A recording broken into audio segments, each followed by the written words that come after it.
The 35th verse of the Tao Te Ching. Quote, "All men will come to him who keeps to the one.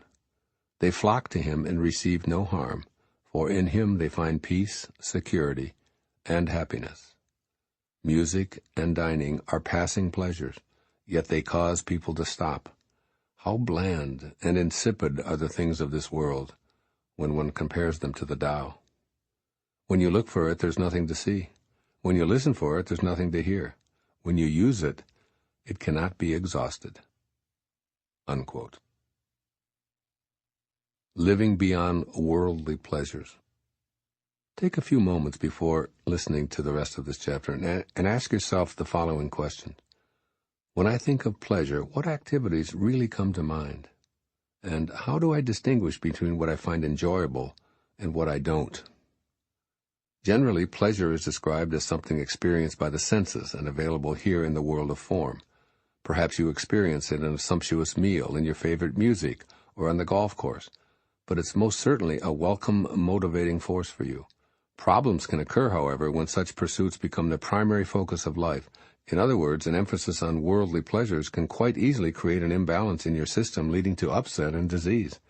Obesity, eating disorders, drug and alcohol abuse, addictions of every description, and preoccupation with plastic surgery are just a few of the undesirable results. Most everything defined as pleasurable is temporary, so if you need more and more of it, then it has a grip on you. What you desire so strongly has become your jailer, trapping you into believing that it will bring you peace, security, or happiness. But it never does. Worldly pleasures only seduce you into becoming dependent upon them, and they leave you always wanting more. It's a craving that can never be satisfied. You need another great meal in order to have that pleasure again because it vanished almost immediately upon the completion of your dessert. You need to keep the music playing because when it stops, your enjoyment stops also. All addictions scream out this depressing message. You'll never get enough of what you don't want. Contrast this bleak picture of pleasure, which Lao Tzu calls bland and insipid, with the ecstasy of the Tao.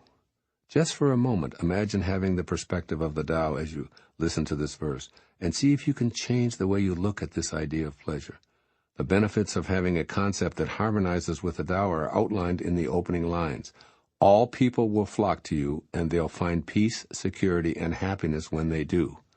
The reason why they'll discover these three jewels is because you exude such qualities yourself. Your emphasis is on the Tao. It's who you are and therefore what you have to give away.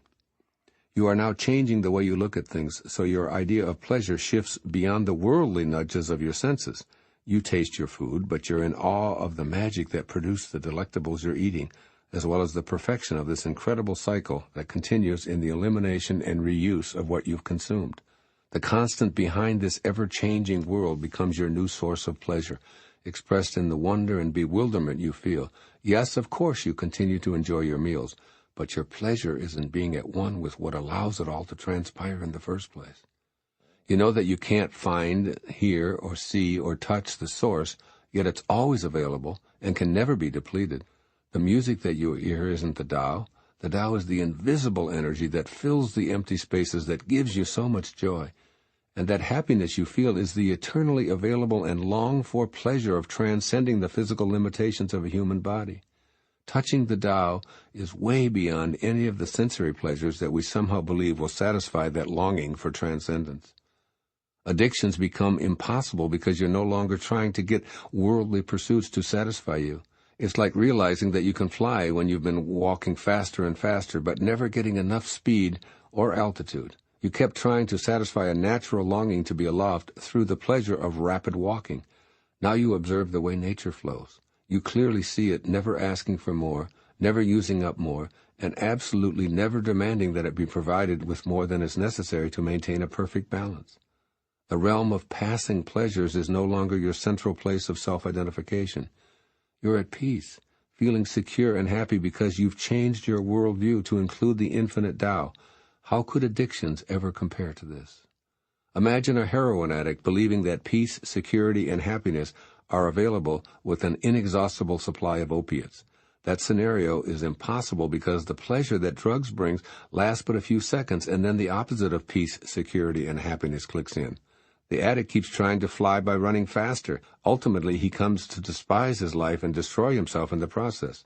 Such is the destiny of those who seek the pleasures of the world of the senses to fulfill their longing and natural ability to transcend the physical plane.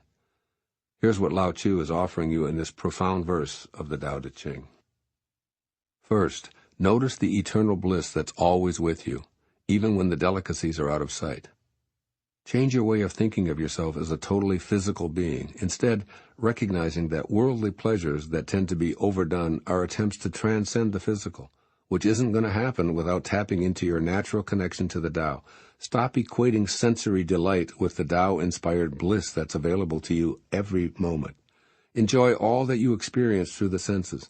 Love your fine dining, bask in the melodies of your favorite music, and be appreciative of the excitement of sexual energy.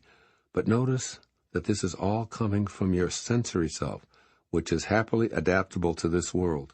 Then seek your Tao self, which transcends the physical, and explore its pleasures. Re-examine what true, lasting enjoyment is. Even though the effects of the Tao may initially have no appeal to your seeing, hearing, touching, tasting, and smelling faculties, they'll fulfill the longing you're trying to sate with worldly pursuits. When you're chasing any passing fancy, begin recognizing its value in the here and now, but stop trying to get it to satisfy a greater longing. And second, introduce transcendent thankfulness to your everyday life. Make it a daily practice to give thanks for the presence of the eternal Tao that's always with you. From an appreciative viewpoint, the world that you formerly desired will begin to look different. In this grateful Tao awareness, feelings of being incomplete when worldly pleasures are unavailable are replaced with a transcendent thankfulness. What used to be a need for a worldly delight is replaced with gratitude and contentment for being aware of the aspect of you that is the Tao, free of physical and earthly limitations and confinement. Living with conscious appreciation of the Tao will attract more people and experiences, enriching your balance of mortal and eternal awareness. Open yourself to the unlimited love and abundance of the Tao, and you'll attract more of that same love and abundance to you. Your world has changed because you see the Tao where you previously only noticed your mortal self needing worldly pleasures. Do the Tao now. Go on a 24-hour fast. When you feel hunger pangs, switch your thoughts to gratitude for the eternal force that's always with you. Warmly let your physical self know that it will be fed when the fast is over. Then switch to the Tao self that's unaware of hunger. Enjoy the different nature of the Tao self by concentrating on locating its energy flowing through your body. It will reveal itself, perhaps as contented, exhilarated, or blissful. Note the difference between how this feels compared with worldly pleasures.